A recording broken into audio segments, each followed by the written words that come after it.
北京暑气翻涌，却传来一幕足以改写全球版图的剧透：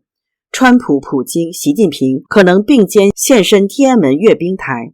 这不是网民脑补，而是中南海反复推演却始终不敢公开的终极镜头。然而面对媒体追问，中共外交部只丢下一句无可奉告，党内高层更陷入前所未有的分裂与沉默。就在同一天，中共政治局火速通过一份乍看寻常，实则杀机暗伏的党中央决策议事协调机构条例，决策权被转交给由退休元老主导的顾委会 2.0。 换言之，习近平不得不亲自主持一场可能终结自身权力的仪式，重演45年前华国锋主持三中全会亲手交出大权的历史讽刺。为避免成为华国锋第二，习近平急推大管家丁薛祥，想把自己包装成退而仍尊的太上皇，但在张又侠夺军权、元老夺党权的多重夹击下，这场阅兵或许才是真正揭幕谁在导演，谁被摆拍，谁又将被写进历史注脚。答案从现在开始倒数。这里是希望世界要闻透视，我是王潇。日本共同社周日报道，北京计划邀请美国总统川普参加9月3号在北京天安门广场举行的纪念二战结束80周年阅兵式，而美国已提议习近平于同月访问美国。中共外交部发言人毛宁今天在例行记者会上回答记者问时说，我目前没有可以提供的信息。昨天，海外独立学者邓玉文发文称，中共应该邀请川普出席北京93阅兵。如果川普和普京、习近平一同站在天安门城楼观看阅兵式，想想看，这幅画面会让人想到什么？一定是轩然大波，引发西方舆论对川普的激烈批评。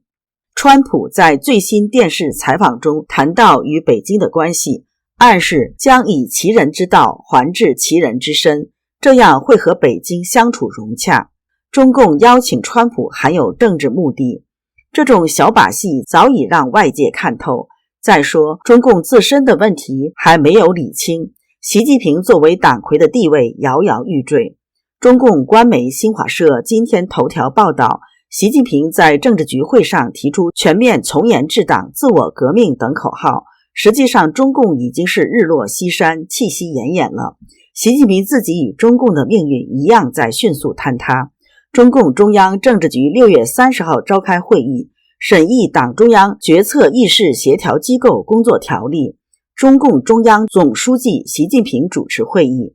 自媒体人姜森哲今天在油管上说，最近习近平的大权一步一步的旁落，先是张又侠夺走了习近平的军权，现在是老领导们又夺走了习近平的党权。习近平在军中亲信中央军委副主席何卫东失踪，中共总政治部主任苗华落网，标志着习近平失去了军权，军权落到了张又侠手中。这次6月30日的中共中央政治局会议决定，新设立一个党中央决策议事协调机构，专门要谋大事、议大事、抓大事。这个机构是由退休的老领导组成，相当于邓小平时代的中央顾问委员会。这个机构的成立意味着对党中央的控制，实际的党权落到了老领导的手中。习近平失去军权，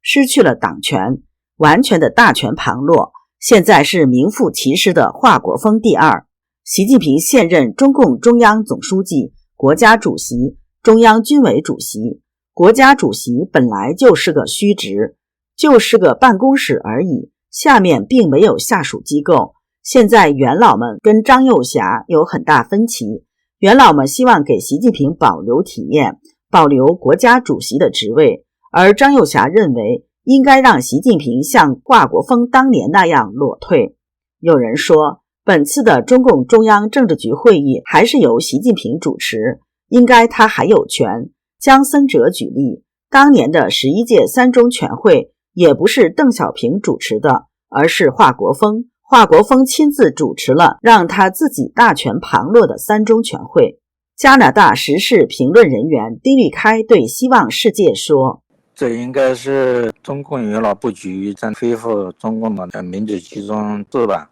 就集体领导这一套机制。虽然是和习近平组织的，可能他只是照吩咐去组织这个会议，应该是为下一步权力过渡做准备，不是定于一政了。因为习近平一直就唱定于一政嘛，他也搞个人独裁的权利，搞这个议事机构的话，相当于是夺权了。中共元老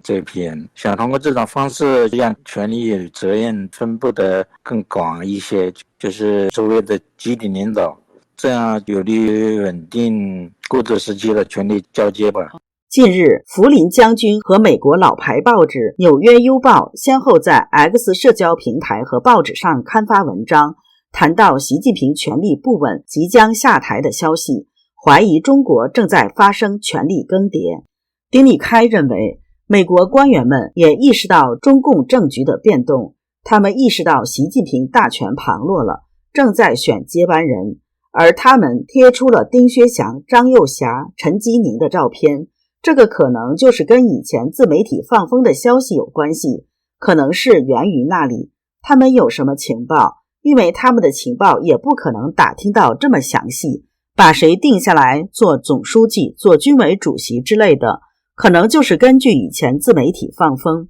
这说明他们也意识到中共权力过渡正在进行。中共6月开政治局会议，海外大外宣媒体明镜新闻已有放风，并说可能有大事宣布，可能还会有人事安排等等。从目前官方消息看，明镜的放风是有的放矢。在丁律开看来，目前中共可能还没最后定下习近平的接班人是谁，现在各派都在放风，试探外界的反应。而放出丁薛祥接习近平班的消息，应该是习派的作为。习近平可能希望丁薛祥接班，他可能一直把丁薛祥作为跟中共元老谈判的筹码，只要丁薛祥接班，习近平就是太上皇了。张又侠可能不太愿意这样做，这个问题还要进行博弈。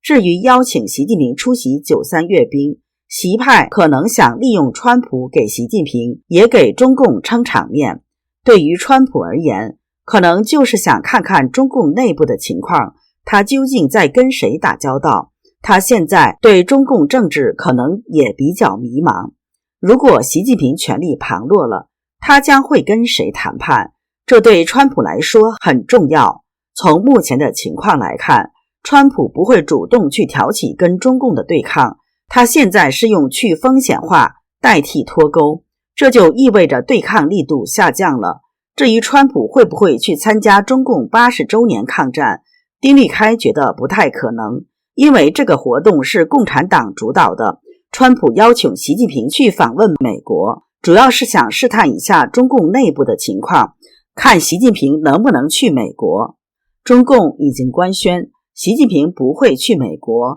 而以李强代替，这个信号含义很多，并非本文重点。旅澳著名法学家袁宏斌表示，众所周知，习近平是在太子党整体的拥戴之下才取代了李克强，走上了中共的权力之巅。可是习近平在黄袍加身之后，却要独占中共的最高权力，要把中共政权的党天下变成习近平的一人天下，这就是现在中共太子党或者叫做红色家族整体上与习近平反目成仇的根本的利益的原因。目前无论谁接任习近平，都难逃中共权力坍塌的陷阱。中共内部也还有一半人想保党，保持所谓的红色江山，保持红二代的权势。丁律开认为这就是一个客观的陷阱。然而形势比人强，一旦有谁上台之后发现党保不住了，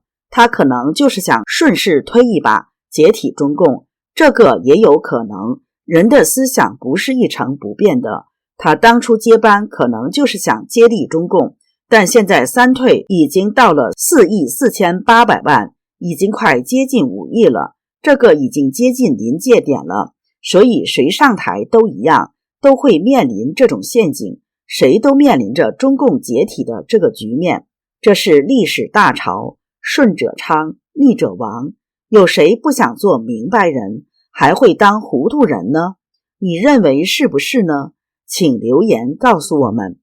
这里是希望世界要闻透视，感谢你的陪伴与思考，请订阅分享并打开小铃铛，一起在动荡中坚守真相，在黑暗中点燃希望。